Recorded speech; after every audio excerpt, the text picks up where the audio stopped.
Good morning!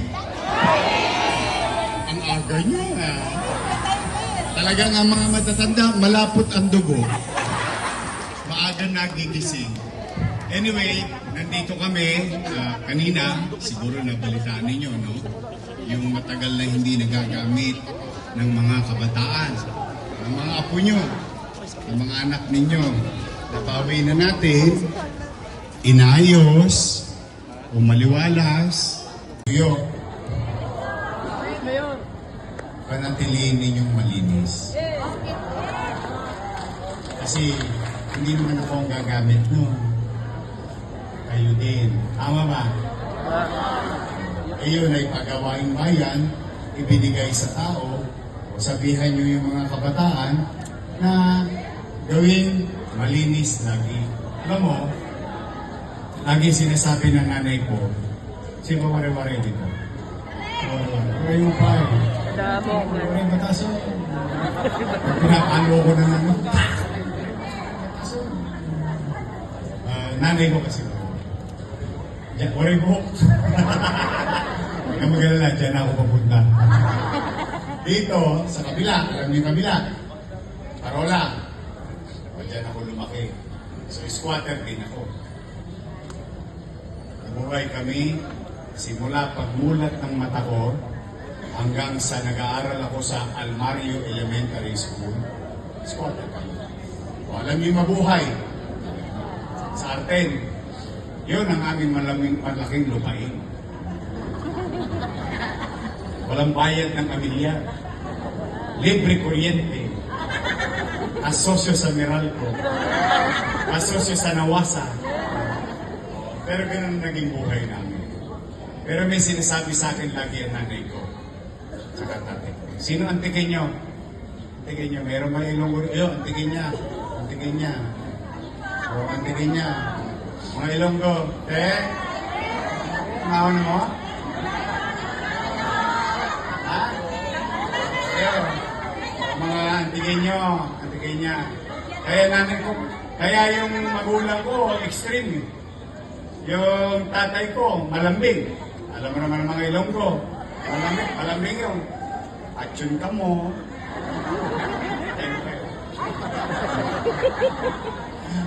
Galit na, malambing pa. Di yung nanay ko naman, matapang. Kaya lumaki akong gano'ng mix. May lambing at may tapang. Pero gusto ko i-share. Ewan ko kung tama yung nanay ko Ewan ko kung tama yung tatay ko. Pero sa tingin ko sa akin, tama sila. Ano sabi nila? Di bali tayong mahirap, di bali tayong squatter, hindi natin kailangan maging dugyot.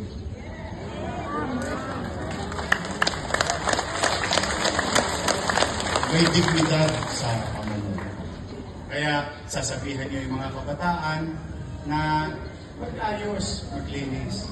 Kasi dito na tayo. Sino dito 10 years na? Hindi, dandahan. 20 years. 30 years.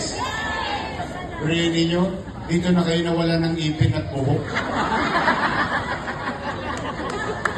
So, ilang henerasyon na. Kaya, basta, patandaan ninyo, magbubuti ako. Pipilitin ko magbuti para sa inyo. Tinayuan kayo ng pabahay. Tinayuan kayo ng eskwelahan. Nilagyan ko pa kayo ng presinto. Dati walang presinto dito, PCP lang. Napansin nyo, naalala nyo yung first time ko? Yung naging ang base ko ay isang presinto. Anong ibig sabihin? Mas maraming pulis. Kasi ang ayaw lang naman sa pulis, tulonggis. Pero yung mga ordinaryong tao, gusto ng pulis. Bakit? Kasiguruhan. Kapanatagan. Tama ba? Kaya huwag kayo mag-alala sa mga tulonggis. Uubusin ko yan. Gusto ko umalis sila rito sa base ko. Kasi yung mga yan, ginagahasa yung kahinaan natin bilang mahirap. they are taking opportunity na patigasin ng mga muscle nila para tayo api-apihin. Siga-sigaan, wala na. Sa Baseco, normal ang pamumuhay. Sa Baseco, pwede kang sa salita ngayon, the-serve nyo yan. Sabi ng mga akla, the-serve nyo yan. Kaya magbubuti pa ako, sarili kayong ospital, next year, ano na yan, fully functional. Napasa na yung ordinansa ng mga kusihal para sa doktor, nurses, lahat. So, after the DBM, ma-aprobahan yun, mag-hire na tayo. Yung x-ray ninyo, napondohan ko na 3 weeks ago. May sarili kayo. Mga gamit. Ano yan? Talagang unti-unti. Hindi ako titig. For the meantime, may doktor, may gamot. Pag wala akong maibigay na gamot sa inyo, bibigay ko sa inyo, Kispirin. Yakapsul. Yung mga tologes, bibigyan ko ng gamot. Togmolodon. Yung togmolo nila pag ginulo kayo. But I'm very happy. Now, nandito kami, nandito si Gusian Tolma. Pakita na lang po, Che Burameo, pinakabata sa amin lahat. Bobby Espiritu, JB Hison, si Monyo Pangco, si Vice Mayor. Ang inyong lingkod, si Yorme. Dito kami lahat. Alam niyo naman, ang Maynila, Alaus Chape. Alam niyo naman na yan, di ba? Pero, nagsisinop talaga ako na mapagkasya ka. Parang tatay, parang nanay sa bahay. Pinagkakasya-kasya mo lang. At binibigyan mo ng prioridad yung mga importanteng bagay. Tama, mali? At ang pinaka-importante sa lahat, di ba, linggula-gulanit na damit natin, ang importante, chicha. Kasi nakakasira ng ulo yung walang makain. Nagdidilim ang paningin mo. Pero, kahit tayo gipit, ang inyong pamahalang lungsod, nagtulong-tulong kami, makahanap ng paraan, kasi gusto ko, ngayong Pasko, walang magutom sa lungsod ng Maynila.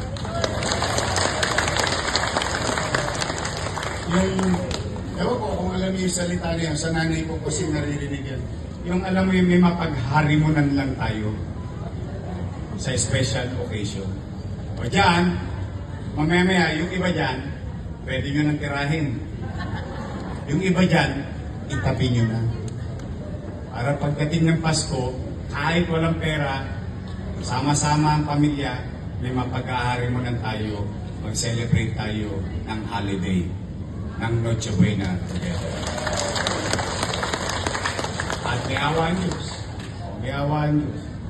Sabi nga sa mga kapatid, inshallah. Tama ba?